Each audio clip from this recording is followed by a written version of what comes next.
You're listening to Stories to Create with your host, Cornell Bunting. Author, motivational speaker, and founder of EHAS Each Episode. Cornell sits down with inspiring voices to uncover the stories that shape who we are and who we're becoming. Get ready to listen, learn, and be inspired. The show starts now. Welcome to another episode of Stories to Create podcast right here at EHAS CLUB. I gotta tell you guys, you're in for a treat today. For all you listeners that have started with me from the beginning of season 1, we're in season 4 right now, and I'm telling you guys, you have heard his name in our very first episode of the show mentioned, and I know you guys have been having a lot of questions, but hey, maybe he'll answer some of them today in this episode. So without further ado, I gotta bring to the table the big man. Some would say black government. He is our black government people that help us here in Southwest Florida, but he's the big man behind Southwest Florida Impact. He's doing a huge amount of philanthropy work here in Southwest Florida. And so without further ado, help me welcome Mr. Lee Ford. What an intro. This is a long time coming. Yeah. But you busy. Well, that's true. I have a lot of stuff on my plate.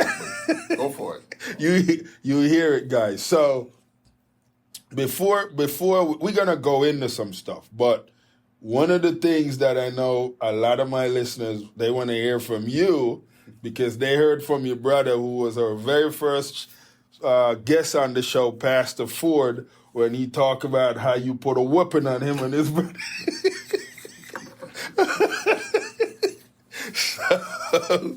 So we gonna have you take our listeners back to the early years, where, of course, born, grew up.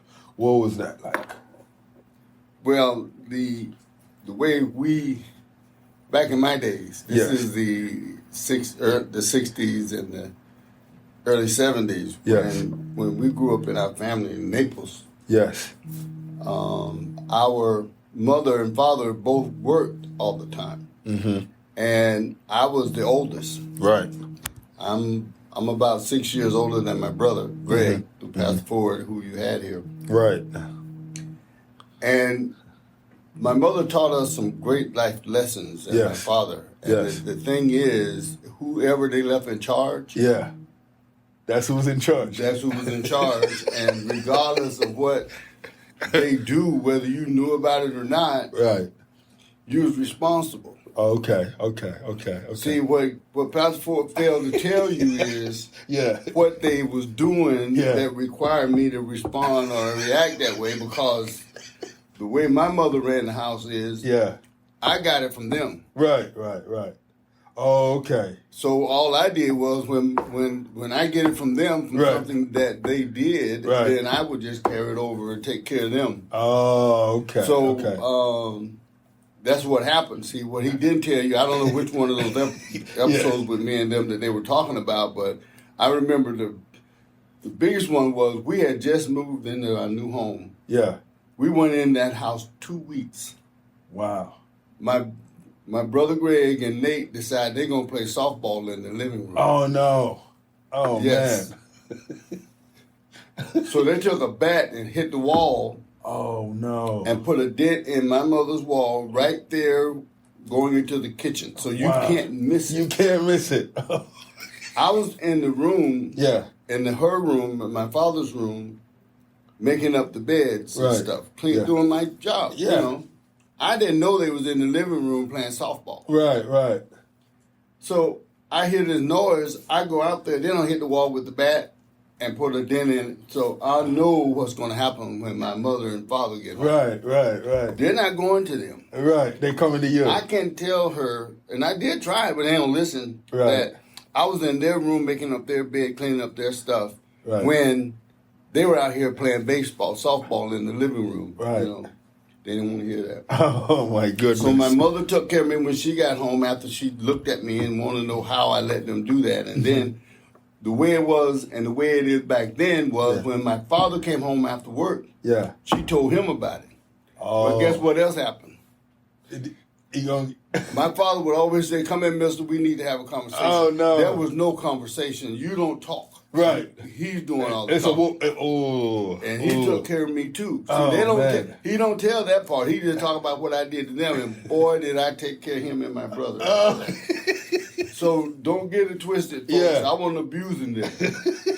What he said was, they were making noise. You tried to tell them to stop the noise. And then you came to the room to shut down whatever they were doing. I've done that many times, too, because, see, my mother worked at Naples Community Hospital. She worked 3 to 11. And my father, he gets off at 5:30, but he wouldn't be home till much later after that. But it was my job to make sure that they ate, they did their homework, and they went to bed, took their bath and went to bed on time so they could go to school the next morning. Right. Well, you know, they didn't want to hear that. They didn't want to hear that. They in the room making all this noise, carrying on. They should be going to sleep. Right. And I have been in there and told them once, I said, "Okay, guys, you cut this out. You need to go to sleep." Yeah. In here. They decided they weren't going to. Okay. What he also may not have told you is when I went back in there that last time, he had a baseball bat and my other brother Nate had a guitar. One of them had a guitar, one had a bat. I don't really know which one. They were gonna hit you. They were gonna trap me. They kept making noise so I can come in the room. It was dark. You couldn't see. They had the lights off and everything. But soon I walked in the room, I saw Nate and I caught the. He had the bat, I believe. Caught it, and then he was over there with the guitar. And Nate, my brother Nate, just fell down. He just gave up. He just went to crying and just fell out. And then, because he knew what was coming. And Rev got mad at him then because he knew I was coming for him too then. So they didn't tell you all that ambushing they had planned. Oh, okay. But when I snapped around, I picked that little joker up, boy, and threw him across that room against the wall and everything. Because they were trying to take me out. They were trying to take me out. His plan was to take me out. Yeah. Oh, man. You were the disciplinary. See, you wonder why some people are now in the church and preaching. See, you have to go back and check their history. There's a reason why most people in the church, they had to go get them and bring them in. Oh, yeah. They had to bring them in. Oh, man. So Naples was most of the upbringings. I grew up there. I graduated from Naples High in '74. Wow. Okay. Yeah. I went through fun time nursery there as a kid. As a little kid, grew up there. Used to go back and forth between Naples and Alabama. Oh, okay. Where I was born. Alabama. Yeah. Okay. Now, Greg and Nate and all my other siblings were born in Naples. Oh, okay. I was the one born in Naples. What was that like going back and forth to Alabama? I now that I'm older and look back on it, I think that was good. I loved it. Okay. I liked it. Not then. Right. Because I felt like my parents were just abandoning me up there in the woods on the farms with my grandparents. But okay. Now that I look back on it, I'm glad I did that. It was a great experience. Growing up there, messing with the animals, the hogs and the horses and the mules and the cows and the bulls. And that's beautiful. Yeah, and my uncles going out every morning catching rabbits. Yeah. And stuff and bringing it home, bringing it to the house, and my grandmother and aunts go on the porch and dress them. Wow. In the mornings, and about a few hours later, boy, you eating smothered rabbit or fried rabbit. And so that was kind of like your favorite meal. Yeah, running around the yard catching chickens and snapping their necks and taking them to grandma and my aunts, and they dressed those, and we end up eating fried chicken. Wow. In that early time, because you see in the news where they were showing how people of color was getting mistreated and stuff like that. Did you guys experience none of that? What was that look like for you? Back in those days, we used to. We did drive a lot. I used to ride in cars with my father and my aunts and all that stuff, uncles. Yeah. But I also remember going up there on Trailways bus. And I had one experience once where I wanted to sit behind the driver. I remember, I'm seeing it right now in my head. I wanted to sit behind the driver, and I did. Yeah. And my aunt that went with me, she was sitting about near to the back of the bus. Right. And the driver of the bus told me that I had to move and go to the back. Ooh. But I was a kid. Right. I mean, a little young kid. I had no clue. So I went to go, and my aunt said, "No, you don't." Okay. So you sit right there. You sit there if you want to. That's where you want to sit. Right. And that's where I sat. Oh, that's good. And he never said anything else to me No. about it. I guess he wasn't there, so the way she looked to be. I mean, but so that I remember. Yeah. And I also remember one time my grandmother, I went with her downtown Camp Hill, Alabama, to a pharmacy. She went to pick up a prescription for one of my little cousins. And baby. Yeah. Infant prescription. Right. And I was much older then. I had to be middle school age or something like that. And the guy was treating her, talking to her like she forged the prescription or something. Oh, man. Yeah. I'm saying, you have to understand, I grew up in Navy, it ain't like that no more. Right, Yeah. So I'm standing and listening to this guy. Yeah. And he talked to my grandmother, and I told him, I said, wait a minute, man, what does she look like trying to forge a prescription for a baby? Right, I said, why are you talking to her like this? You need to give her this prescription, Yeah. or we just need to go and tell the doctor that you refuse to give her medication or something, because this don't make any sense. So he just looked at me, right? Yeah. And my grandmother was trying to tell me to be quiet. Oh, okay. Yeah. You know, she was telling me, that's okay, stop that. But he went on and fixed it and gave it to her, and then we left. Oh, and I told her, I said, Dad, you don't do that. Yeah. I mean, what do you look like trying to con somebody out of a prescription for a baby? Right. Wow. It'd have been different if like today, trying to get some pain medication or something. People do that kind of stuff. But I mean, come on, be real. Yeah. Yeah. This is my grandmother too, and it really upset me. I ain't gonna say whatever. But I couldn't believe that they would do that at that time. But he went on and fixed it and gave it to her, and we left. And she was, she didn't say nothing else to me, but I would go, I was hot. Yeah. And I would tell you, I was 38. Oh, man. So your grandparents in Alabama, they were the cooks. Well, my grandmother was the cook. And my mother and her sisters, my aunts. The men would go out, and what I used to love about stuff like that, they did that in the mornings. Yeah. They would go out and get stuff like that, rabbits, chickens. I would have to go get chickens and eggs out of the coop and all that stuff. Right.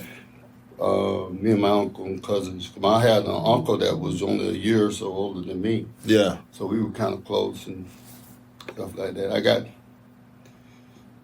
They played tricks on me. They had me go try to catch a hog once. Ooh. I was a kid. Oh, I had man. no idea. Yeah. My uncles and all of them standing around the pen. And they said, well, go in there and catch that hog right there. Yeah. Yeah. Now, they knew I wanted to, see, they were having fun with me, right? Right. I didn't know any better, so I go in there to try to catch this thing. Man, I ate more slop trying to catch that turkey.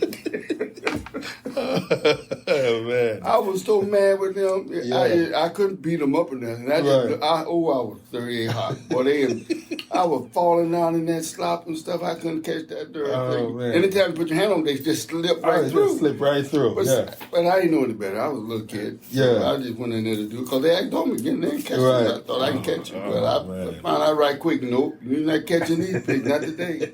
Not today. No, you eat a whole lot of slop and mud. Yeah. When did Fort Myers come into play?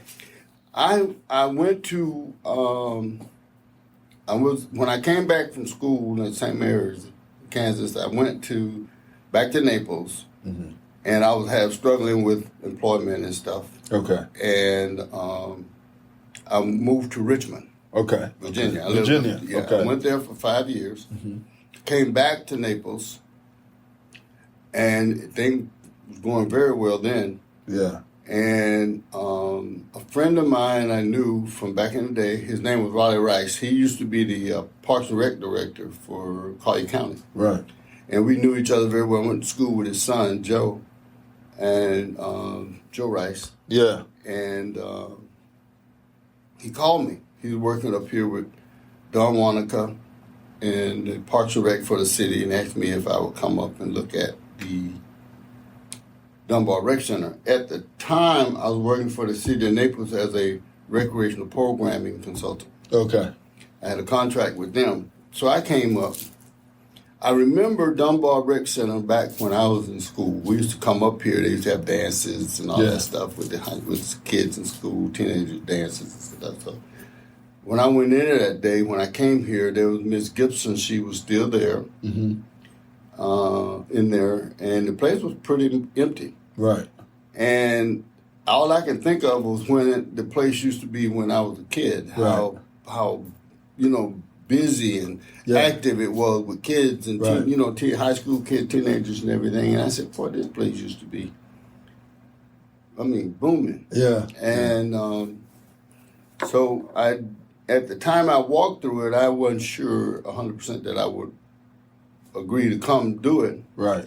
But it played on my spirit the whole time. Said, "Listen, you can do this for this community, so you should do it."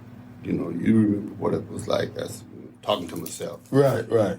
But Miss Gibson told me when I walked in and introduced myself to her, and I told her what I was. I'm just looking to see. She told me, she said, "Oh no, you're gonna do this. Yeah. You got the job.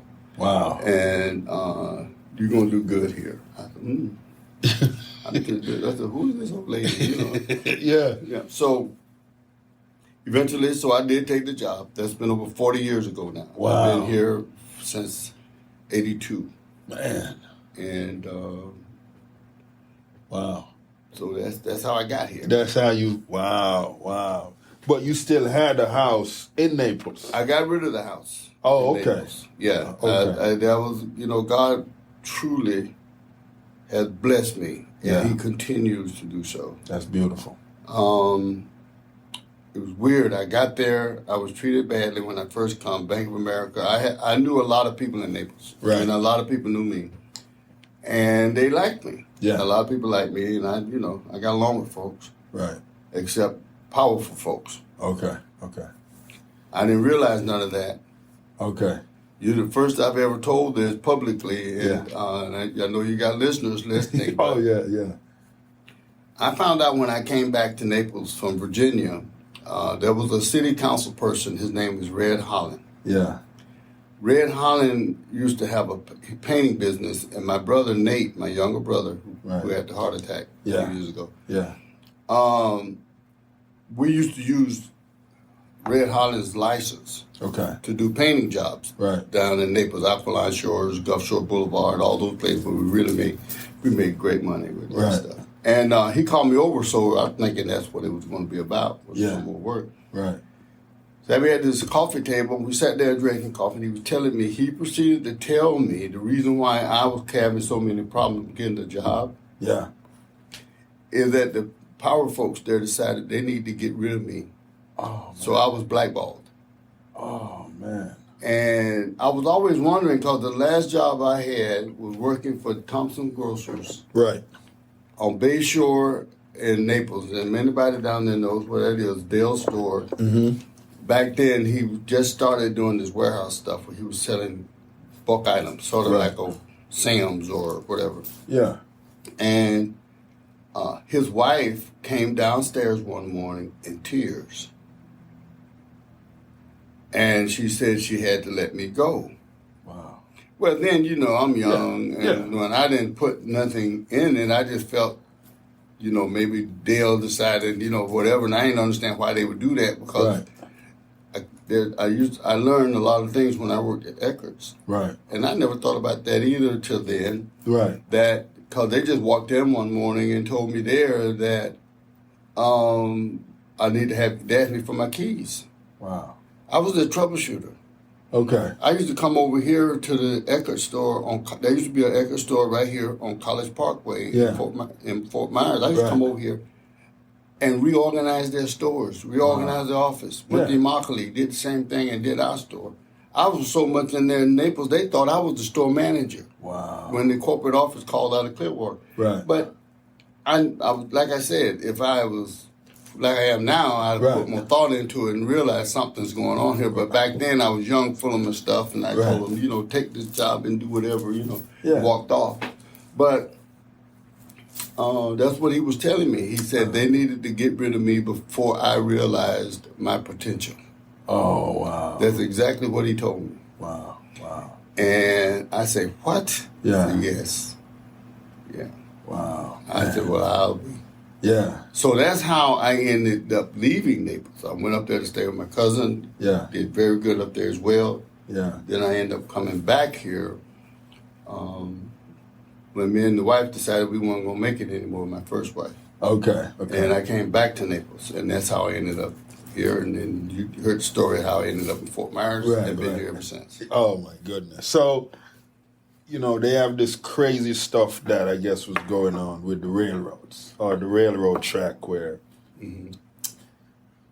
a lot of people say it seemed like people from the Dunbar community fear going over the track, coming downtown to enjoy what was downtown. Come on, back then. Right. Well, it wasn't fear, it was reality. You couldn't be seen on the west side of the tracks after dusk when the sun go down unless you had a note or something on you from your employer giving you a reason for being on the other side of the track. But what would happen if you were on the other side of the track? Well, we don't want to talk about that, do we?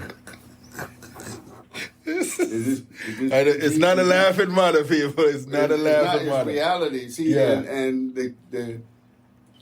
the problem I have with all of this, today even the more, right, is because people don't want to admit or see their history, right, on both sides of the spectrum. Right. White America don't want to see how they treated black folks and black people. And black folk people and young people were so far removed, they don't see the magnitude or the measure of sacrifice and effort it took for us to be where we are today. Right. And the struggle still goes on. It's just the more subtle little things that people do. But the point I'm trying to make is, and everybody know this. Right. If you forget your history, if you don't acknowledge your history or aware of your history, you're destined to do what? You won't know who you are. Well, it's not only you don't know who you are, where it took you to get to where you are, but those negative things are destined to come back upon you because if you're not aware of something that is there, you're not alert enough to be on the lookout and to be curious or notice it when it's coming back at you. Right. And there are certain things when you know something, you know how to defend yourself against it. Right, you know how to guard yourself against it. Right. And you are more alert against it. You understand? Yeah. But when you don't want to even acknowledge that it ever happened or that it's not even there, come on. Yeah. Stay with us. We'll be right back.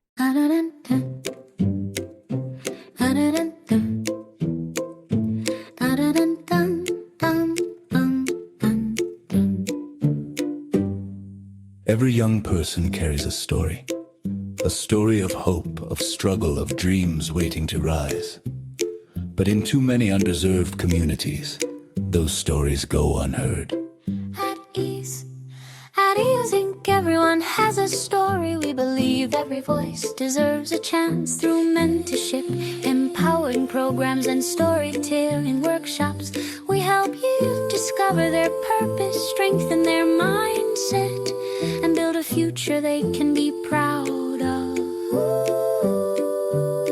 From classrooms in Jamaica to communities across Southwest Florida, EHAS is changing lives, one story at a time. but we can't do it alone. Join us, become a mentor, volunteer, donate, help us fuel the next generation of leaders, creators, and change makers. Visit EHAS.org today, because when you help a young person share their story, you help them change their world.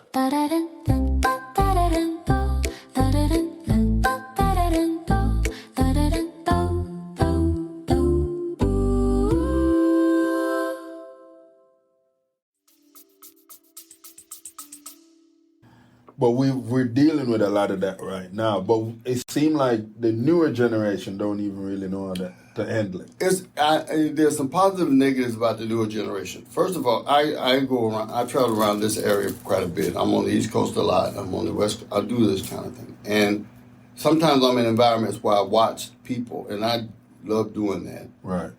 Is the engagement or the influx or the way they interact. A lot of different groups interact very well together these days than before. And it's wonderful that they do that, because that's what it takes. It takes developing relationships with people to get to know people. Right. And to realize that, hey, these people aren't whatever. Right. And, but that's what it takes. But at the same time, there's still those out there who, for whatever reason, refuses to acknowledge their own destiny is in their hands. Right. Right. Not mine. Right. You can't hold your level, your altitude abilities, your ability to grow and develop, to excel, on me. Right. I have nothing to do with that. Right. You know, the majority of the people in this country and in the world is mostly concerned about their own house, taking care of their kids, going to work, taking care of their bills, doing their job. Doing that, they're focusing on their own lives. Right. They're not really looking at what their neighbor's doing or not doing, who their sister have and not have. Right. You understand? Or the neighbor across the street got or don't have. Right. And definitely not worried about what black folks are doing on the other side of town and not doing. They're more concerned about what they're doing, and black folks aren't worried about what white folks have or don't have or doing on their side of town. Right. Right. Everybody's personally engaged in their own life. Right. Mostly. Yeah. But you do have those fractions out there that's mostly focused. Right. And are being manipulated to deal with segregation and independence, to blame someone else for their own inadequacies. Right. And the point I want to ask anybody, and I know you've heard this before, we talk about the immigrants, the migrants. Right.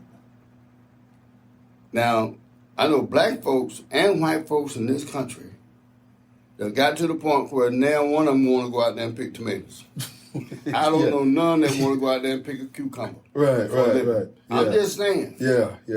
And I don't know too many that want to make up a bed. Right. Now, they can own a maid company and have employees go out there and make up beds every day. Right. But I don't know too many black folks or white folks want to go out there and make up beds, trim the trees and cut the edges and put a roof tile on the roof. Right. So they're necessary. They are necessary. Yeah. Stop using it as politics to keep the country divided. Right. Come up with something. That's their job, is to come up with a remedy of how to deal with the borders, not throw it back, blame. Okay, Trump the Senate, they came up with something they both agreed with, Republican Democrats, to deal with the border issue to help deal with some of this. But Trump said, don't vote it in yet till he gets in office. What?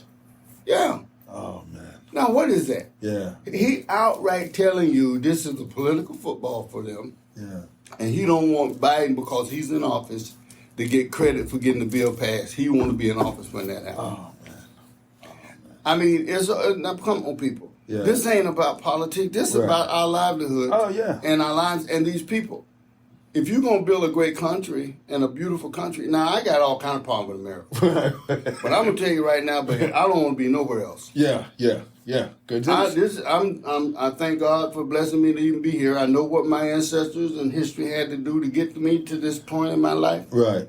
But I said this and I say it again, it doesn't matter. I'm glad I'm here. Right. I would not want to be nowhere else in the world other than where I am. That's beautiful. But we have to deal with the reality of issues, and when we're not real with ourselves, that's a phony, that's hypocritical. Yeah, and that's true. It does not take us to another level of living in this area together. If COVID didn't teach us one thing, it taught us this, and that is we need each other. We need each other. One. Yeah. And what happens to one happens to the other. The air don't separate between black, white, Spanish.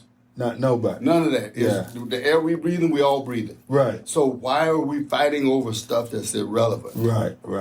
It's not relevant to us. Yeah. But I don't want to let me get off the box. This is good. Now you are like the engine. Well, let me not say the engine. You're the head operator for Southwest Florida Impact. Well, when did before you dive into that, how did that even happen, like, to get to that? Well, about 6 years ago now, I think it was, Dr. Jewett, Anthony Jewett, and I were on the road to Tallahassee, Pensacola. Yeah. Pensacola. He wanted to open up a school. That was his ambition at the time. He was interested in opening up a school, private school. Mm-hmm. And I was taking him to meet with some people I knew in Pensacola who had done all that in the state before. Mm. To try to help him do that. But as we was going, he was talking about some of the things that he had done as a profession during this time. Right. And he was telling me about he worked for this equity fund company in California, and I also think he spent some time with a company in Atlanta, but I'm not 100%. I know he did this company out in California. And my mind is saying, I'm thinking as he's talking, I'm listening, and I said, that's what we need in Fort Myers. Yeah. You know, he just kept saying over and over and over again. To me, I'm a God-fearing man, and I think the Spirit puts stuff in my head at times for what I think I need to be doing, for what I need to be doing. So I told him, I said, you know what?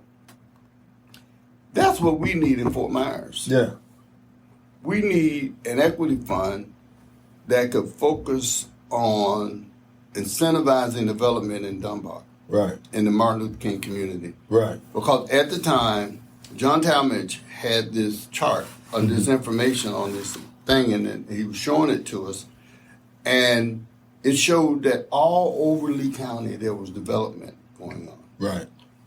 But not in the Dunbar community. It's like somebody had a bowl, and it looked just like that. Like there was a bowl sitting over the community, and there's all this development going around it, but nothing was happening in that geographical area. Right. So I said, and I'm thinking of all this as I'm talking to him, and it's coming to me. And that's when we came back, and I had to think of who else could I get involved in this group. So I went and I talked with a few people first. I talked to John Talmadge. Mm-hmm. I talked to Sarah Owens. Mm-hmm. And then I talked to Dan Oberski. Okay. But I didn't want to just talk to him. I wanted him to be a part of it. Right. And he agreed to be a part of it. Yeah. And then we had, at the time, this group here called Second Muse, who was working. I knew Todd from Second Muse. And then I met Chad, who he also came to be a part of it. Him and Dr. Jewett got to talking. Anthony Jewett got to talking, and they came aboard too. Right. Second Muse did, as an organization, became a part of it. Right. And Anthony knew Therese, another young lady named Therese, who worked with him when he was doing this stuff. So she came a part of the group. So it was us. We came together as a group to form Southwest Florida Impact Partners. That's beautiful.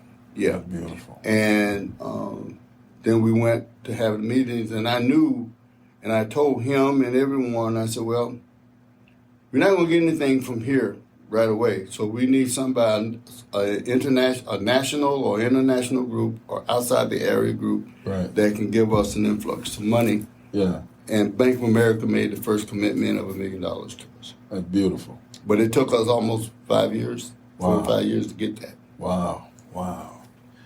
Now, I don't know if this is rumor. They said there was an hospital in Dunbar community.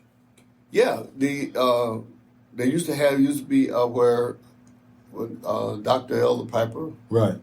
Yeah, and it used to be right over here where the school and everything is. Okay. Yeah, they used to have their own. And where Black History is now, it used to be the elderly facility. That was the elderly facility? You know, old folks. Okay. We know how we talk old folks. Yeah, But that's where the elderly used to go to be, used to live, is where Black History is right now in those two buildings. Okay. A lot of what was there in the early years, a lot of it is gone. The thing that really drove me to do economic development, because, that's where the 21st Century Collaboration Economic Development Committee came from. Right. Is that community was a thriving, self-sustaining economic driver for this community. Right. But over the time, they just, and I think it was intentional, totally wiped out everything that was going on in Martin Luther King. Wow. And it wasn't that way because people the community had to do this. We had pharmacies, we had doctors, we had tailors, we had ice cream shops, cafes, look, I mean, some of everything you needed was down there. Was on that. Was in Mark Dunbar during that time, because you couldn't go nowhere else. Right. You had to do everything in the community, and you had to do everything there. So that's where everything was for you. Right. And we had it, and it was a driver, and it sustained. And when they widened Martin Luther King, that just wiped out whatever remaining. Oh man! So they bought out a lot of the business then.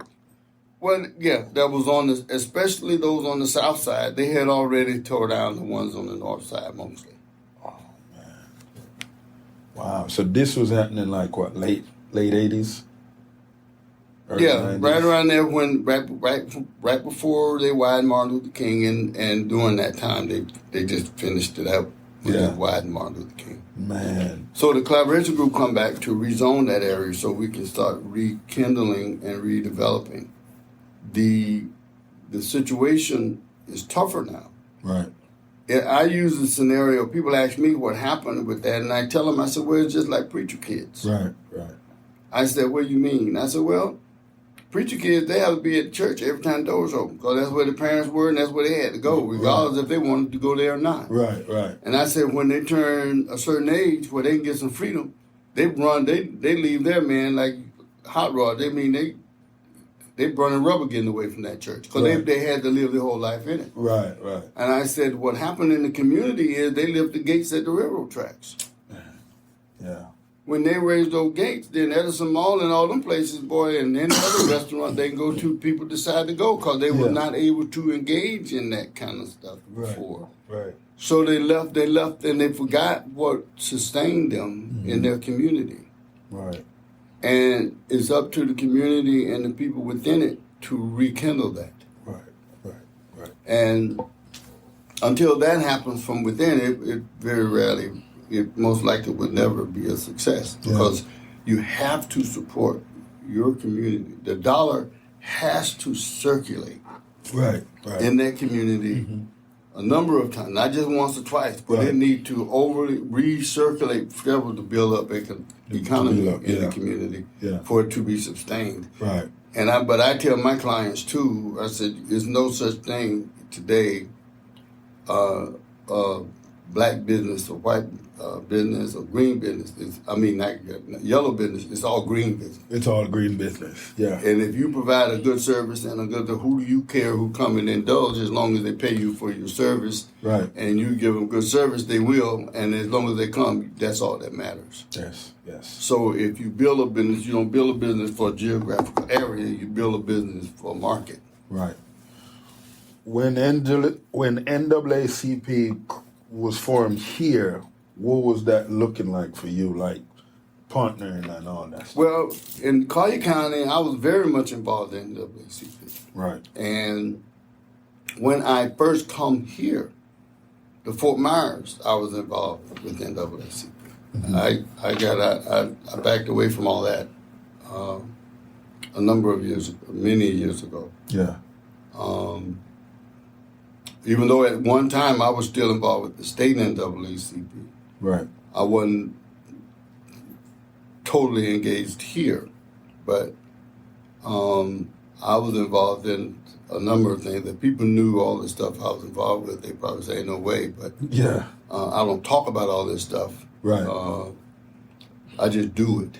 Right. And did it. Right. So people would say a lot of what they were trying to accomplish with the NAACP, they never got it accomplished. It was said, but it wasn't really done.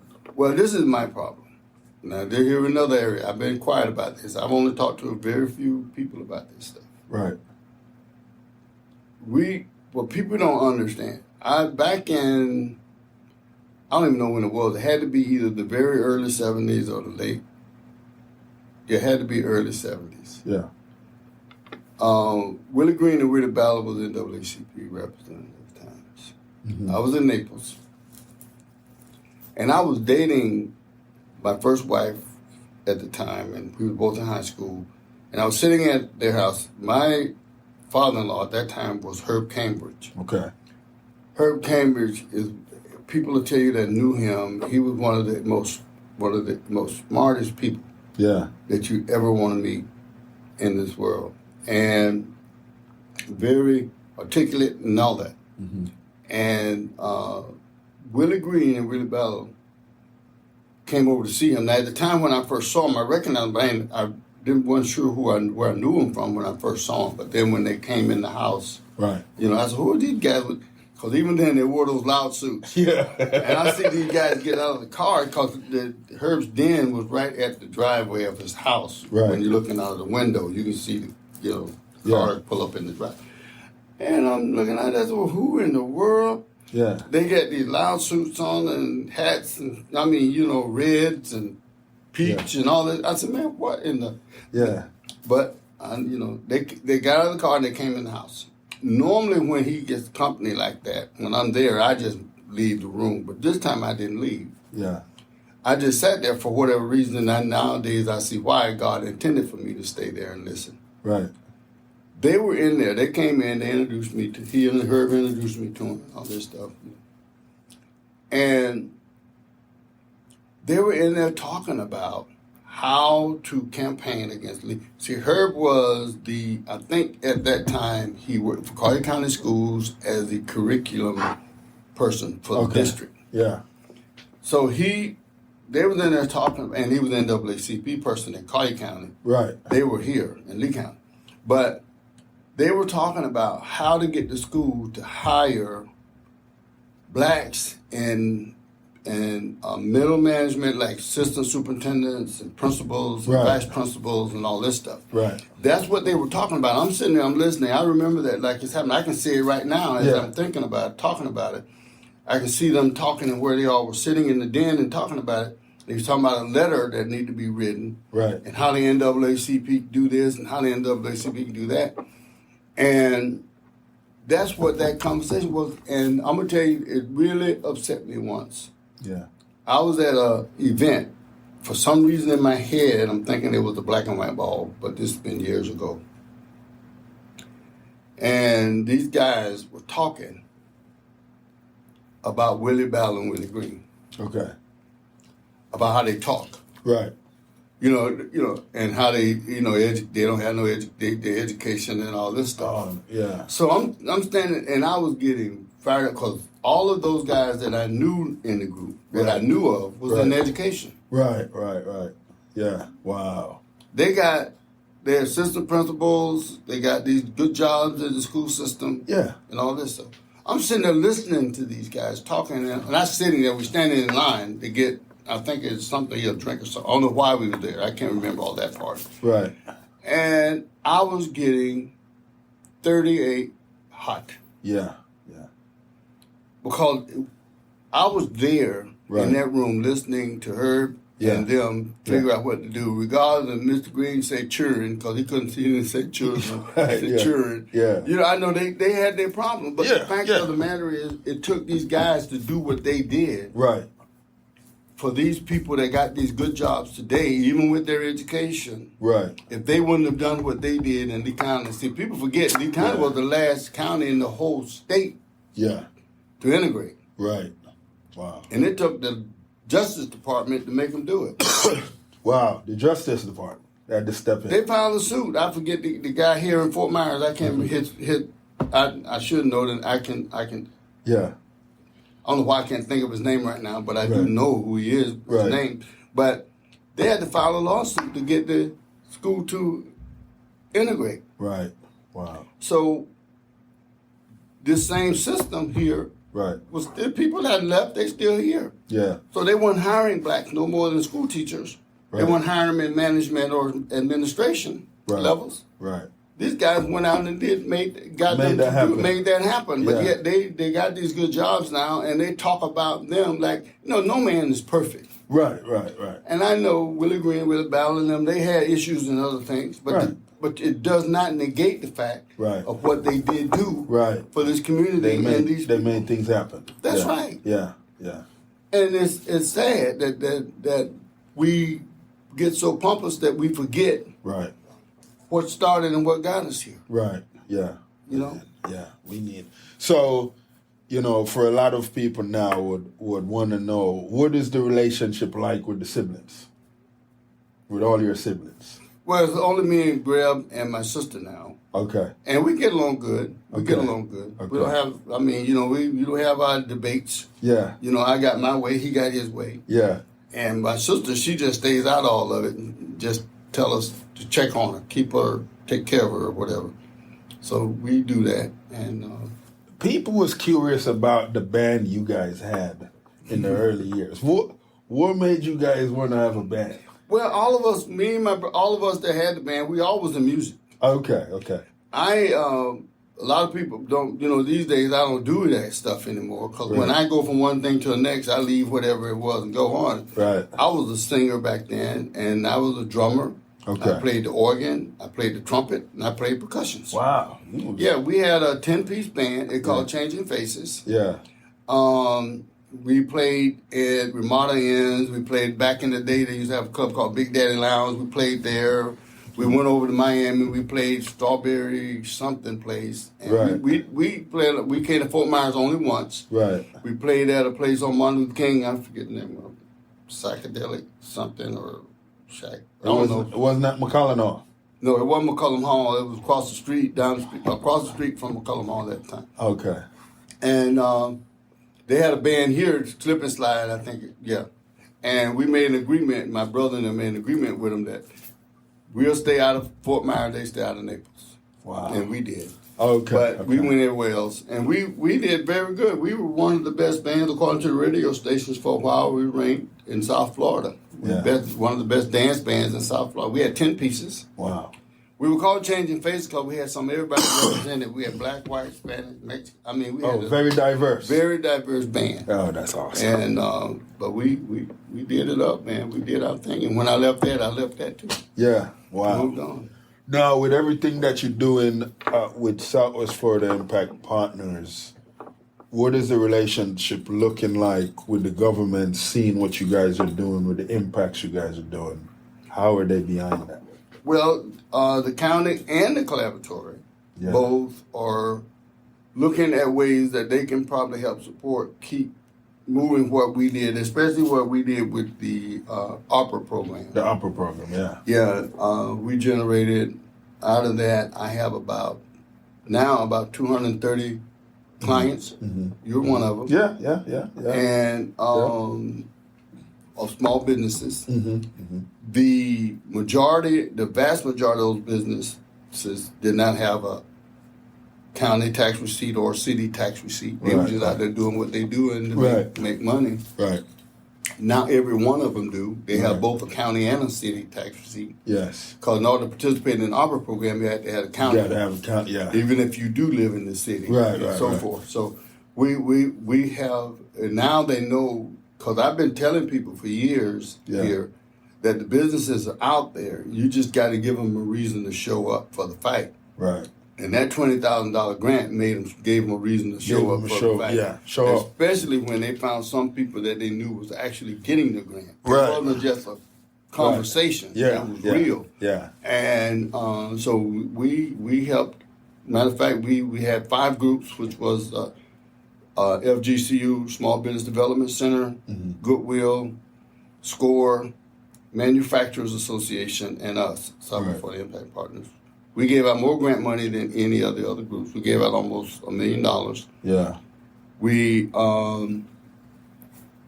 think we processed more clients than anybody. That's beautiful. I think we did. That's beautiful. But we definitely awarded more grants than any other group. Yeah. And which was very good for us and the community. Yeah. So, and they want to see that continue. John Talmadge and the people here at the collaboratory is trying to figure out a way to and where they can get the funding to try and help continue that development and process, because it's tangible work and success. Yes. And it's very beneficial, and they can see the benefit and the reward for it. So, hey, that's what we're trying to do now. With everything that, you know, we've come from to where we are now, how you feel we have come together as a unit between the blacks, the whites, the Spanish, all the different race that's here right now, in within the city limits, or however you put it. Well,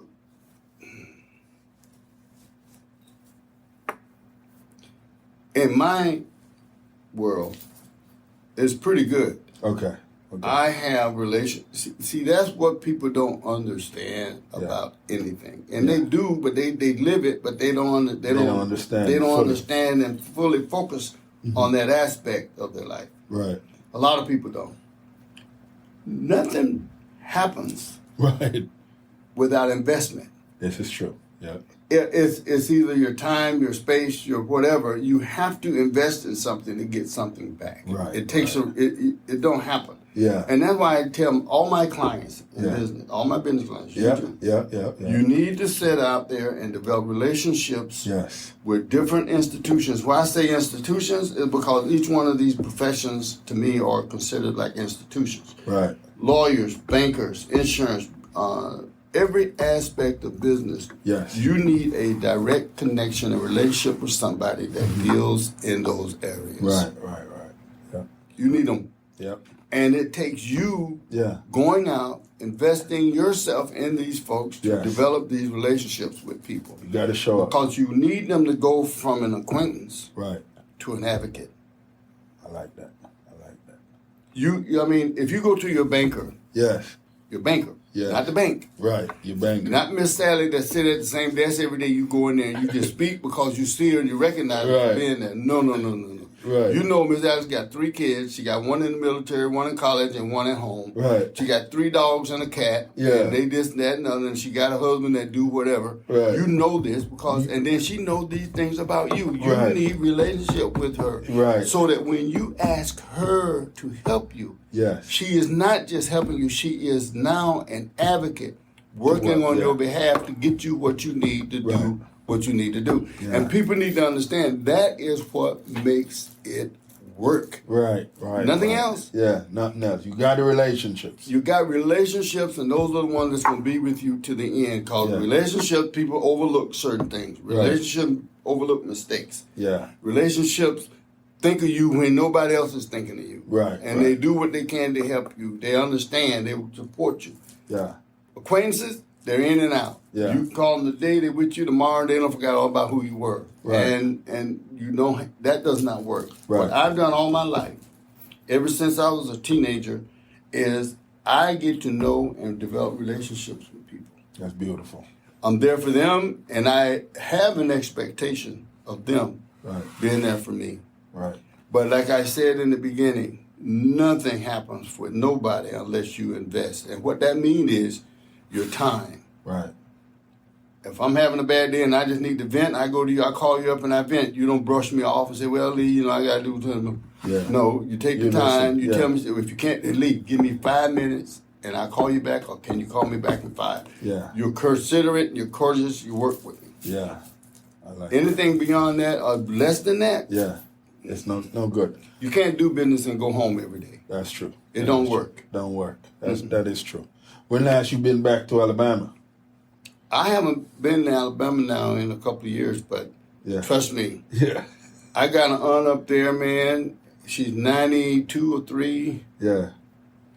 I know I need to go see her. Yeah. She's everywhere. I call her to wish her a happy birthday. I have to call everybody else in the family to find her. She done left with one of her friends. She drives. That's right, folks. She drives. And if anybody ever been in Alabama, driving anywhere, they know that is a crazy place to drive because everything's up, down, curbing. You can't see. And she just I know I'm getting flustered, right? But I love her to death. I fuss at her. She fusses back. Yeah. Okay. I'm your elder. You don't talk to me like that. This is me. I'm grown. I do what I want. I can Lord. Yeah. Wow. But she's 90-some years old, and she get around like she's 30. Yeah. And I have to call everybody else in the family to find her. Most knows. I got one aunt up there. 9 out of 10, she knows where she is. So I call her now directly instead of calling everybody else first, and she usually knows where she is. So. Okay. But I told her, we're taking the keys. Yeah. She said, I'm grown. You ain't taking my keys, man. Taking her driving privilege. I was going to take the keys, man. She's a trip. So I told my brother the other week, I said, we need to go up there and see her. Yeah. I said, because she's at that age where you never know. And I know you listening to her and watching her like she's going everywhere doing all this stuff. We need to see her perform. Wow. And the rest of them up there are not kids either, so we need to see them too. That's beautiful, man. On a relaxed day for you, what's your go-to music? Jazz. Jazz. If you get in my truck right now, that's what you hear. Jazz. I love some good jazz. I was talking to some people downtown a week ago, and I was pushing on them. I said, we need a jazz club here. Yeah. A real one, a nice one, plush, not a real upscale jazz club that serves not a complicated menu, but they need to be able to get a good steak or some lobster or something like that. Nice meal, cooked good, tastes good, and relax and listen to some good jazz music. Who was your favorite jazz guy back in the day? Oh, God. I know most people probably never heard of this guy. I played for him. I played drums for him in Canton, Naples back there. His name was Spider Martin. Spider Martin. Oh, wow. Okay. And he came to Naples, and I met him, and I loved him. But I have all kinds. I used to go to the Jazz in the Gardens over in Miami Gardens every year. And I just love that stuff. That's beautiful. I don't have a particular person that's perfect that I like better than anybody else. Right. But I really liked him because I played the drums for him, and he was like a creative jazz player. Right. You know how that, and I don't know how familiar you are with jazz, but that thing changes everything changes in that song. It's a moving target. It's never consistent. Yeah. And as a drummer, man, I had to learn fast how to keep up with him because I had to change the tempo along with the changes. So. Right. But I had that experience with him when I was with the band. That night I filled in for him. Yeah, wow. Got to know him, talked to him, and all that stuff. And you're cool, man. That's beautiful, man. For individual that's in the business that want to start business but feel like, there's no help and they always hear this, 2 to 3 years you're going to go through some serious struggles before you might make it. What would you say to them? Well, I'm going to put it like this. And everybody that heard this is nothing new. Yeah. Nothing worth anything is cheap or easy. Yeah. And one other criteria I use with people, every client, all 230, almost 230, 220 clients that I met, that I took on as clients, if I didn't sense some passion in them when I interviewed them, I didn't bother with them. They were not a client. Right. I like don't get in anything that you don't have a passion for. And it don't have to have a great passion, but some sign of a passion, because I'm going to tell you something. It will get tough. Yes. It will get times when you just don't even want to bother with it anymore. Right. There'll be times when you just want to throw in the towel and walk away. But see, if you have passion for something, money is not the driver. That's it. All that other stuff that people say that pushes and carries you is not it. It's what's in you that's carrying it, that's pushing it. And trust me, at the end of the day, you're going to be doing very well. It will work out for you, and you will get a return on all your investment. Ooh, I like that right there. You have to understand that because I teach this. If you got it in you, that means God put it there. Yes. And he made it very simple. Yeah. He said, your gift will make room for you. That's every human walking on this earth. Yes. Was born with something in them. Yes. And he's made it very clear that gift that's in you will make room for you. Yes. If you work it, it'll work for you. It'll work for you. I love that right there. Now, where can individuals find you if they want to find you or get in touch with anyone at Southwest? Tell them to call you. You're the only person I know that everybody else that know me don't call me at 7 something in the morning. They at least wait till 8 o'clock. You're the only person in America that called me before 8 o'clock in the morning. That's my guy right here, people. I'm just saying, he's like my mentor, people. You have no idea. It's beautiful. It's beautiful. I'm excited of everything that you shared with our listeners today because there's a lot of stuff that I'm sure they learned and I didn't even know. You touch on some stuff I didn't even know. So this was beautiful. Oh, it is. But you can find so they can go to the Southwest Florida Impact website.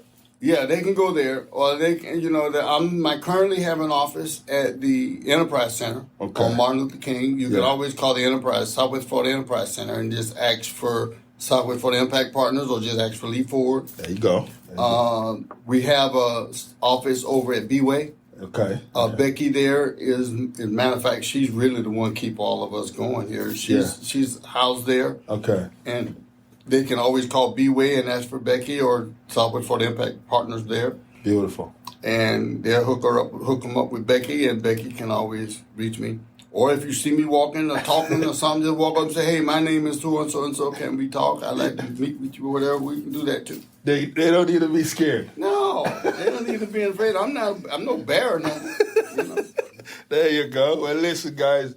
There you have it. Another story has been created. Actually, this one, a loads of story has been created right here at EHAS Club. And I got to tell you guys, tune in next time when we have our next entertaining, decorative guest. I just tell it like it is as we go back. Mr. Ford, thank you very much, sir. You're welcome, man. This was beautiful. Oh, my goodness. Thanks for tuning in and downloading this episode of Stories to Create. We appreciate you being part of this growing community of storytellers and listeners. If today's conversation inspired you, please share the show with friends, family, or anyone who could use a little motivation in their journey. A special thank you to our sponsors, EHAS Organization, Cornell Bunting LLC, and Nostril Cheese Chase for supporting the mission and making this podcast possible. To learn more about our work, upcoming projects, and how you can get involved, be sure to visit www.hissinggorge and www.cornellbunting.com. Until next time, keep creating, keep growing, and remember, your story has power.